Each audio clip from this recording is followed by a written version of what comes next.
அஸ்ஸலாமு அலைக்கும் வரஹ்மத்துல்லாஹி வபரகாத்துஹு. உங்களோட மிக முக்கியமான ஒரு விஷயத்தை பகிரலாம்னு நினைக்கிறேன். என்னன்னு சொன்னால், தமிழ் பேசும் நண்பர்களுக்கு இந்த விஷயத்தை கட்டாயமாக பகிர வேண்டும். இலங்கையில் மிக முக்கியமான ஒரு விஷயம் என்னன்னு சொன்னால், நாங்கள் வந்த இடம் சின்னக்கிரான் சாவார் என்ற இடம். சாவார் என்றும் சொல்லுவார்கள், சவர் என்றும் சொல்லுவார்கள். அந்த இடத்தை பற்றி எங்களுக்கு பெருசாக தெரியாது. சின்னக்கிரான் என்றும் சொல்கின்றார்கள். இந்த இடத்தில் நாங்கள் வேறொரு மிக முக்கியமான ஒரு விஷயத்துக்காக வந்த நேரம், ஒரு நண்பர் ஒரு ஆள் சொன்னார், யானை ஒன்று இறந்து கிடக்கின்றது, இதை பார்ப்பதற்காக நாங்கள் போகின்றோம் என்று சொன்ன நேரத்தில், நாங்கள் எங்களுடைய பிரயாணத்தை விட்டுவிட்டு இறந்த யானையை பார்க்க வேண்டும் என்பதற்காக நாங்கள் வந்தோம். நேற்று இறந்த யானை என்று நான் நினைக்கின்றேன். வந்த நேரத்தில் போலீஸ் மற்றும் உதவி நண்பர்கள், அதாவது உதவி செய்யக்கூடிய விவசாயிகள் மற்றும் அந்த வயலோரத்தில், அதாவது ஆடுகளை வைத்து பாதுகாக்கக்கூடியவர்கள், யானை தொல்லையிலிருந்து விவசாயத்தை பாதுகாக்கக்கூடியவர்கள் எல்லாம் வளைந்து கிடக்கின்றார்கள். ஒரு யானை ஆற்றின் உள்ளே இறந்து அது வெடிக்கும் தருணத்தில் இருக்கின்றது. அந்த யானையை பார்க்கும்போது மிக ஒரு ஊதிய நிலையில் பெரிதாக ஒரு பெரிய யானையே ஒரு பெரிய உருவம். அந்த பெரிய உருவம் மிகவும் பெரிதாக அதாவது போயிருக்கின்றது, பலூனை மாதிரி.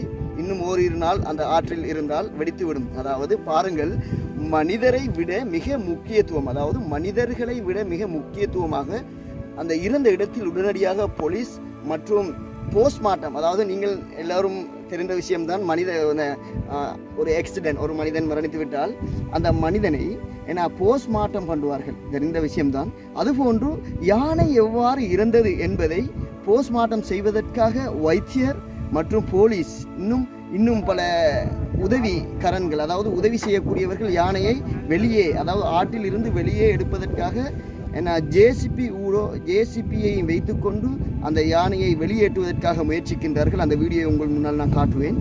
ஆனால் பாருங்கள், மனிதர்களுடைய போஸ்ட்மார்ட்டம் செய்வதாக இருந்தால் 1, 2 நாட்கள் 3 நாட்கள், அதாவது அனுபவத்தை வைத்து சொல்கின்றேன். ஒரு சகோதரரால் மரணித்து விட்டார் என்று சொன்னால், அந்த மரணத்தில் போஸ்ட்மார்ட்டம் செய்வதற்கெல்லாம் லஞ்சம் கொடுக்க வேண்டும், காசு கொடுக்க வேண்டும். அவ்வாறாக இருந்தால்தான் மிக அவசரமாக அந்த வைத்தியர் போஸ்ட்மார்ட்டத்தை செய்வார். இது என்னுடைய அனுபவம்.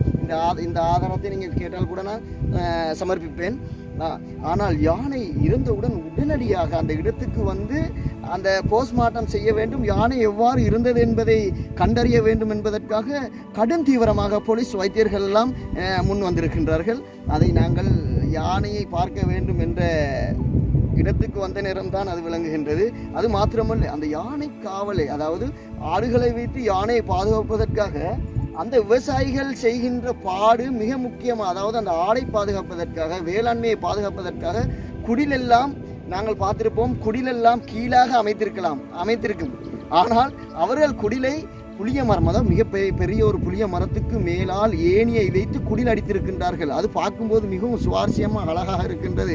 தனிமையில் அந்த ஆடுகளை பாதுகாப்பார்கள், தனிமையில் விவசாயத்தை பாதுகாப்பார்கள். இப்படி பல பாருங்கள். யானைக்கு ஏன் முக்கியத்துவம் என்றால் உங்களுக்கு தெரிந்திருக்கும். யானை என்பது, அதாவது வெளிநாட்டவர்கள் மிக முக்கியமாக நம்ம நாடுகளை, அதாவது இலங்கை நாட்டுக்கு வருவதற்கு காரணம் யானை. அதாவது வன விலங்குகள் அதிகம். அந்த யானைகளை பார்ப்பதற்கும் வன விலங்குகளை பார்ப்பதற்கும் காடுகளில் இருக்கின்ற சுவாரஸ்யமான காற்றை சுவாசிப்பதற்கும் தான் இந்த இடத்துக்கு வருவார்கள். மெயினாக கூட்டமாக லொரியில், அதாவது வாகனங்களில், கார்களில், பஸ்களில் யானையை பார்ப்பதற்காக கூட்டமாக அந்த வெள்ளையர்கள், அதாவது வெளிநாட்டவர்கள் பார்வையிடுவார்கள். எல்லோரும் பார்த்த விஷயம் தான் இந்த விஷயம்.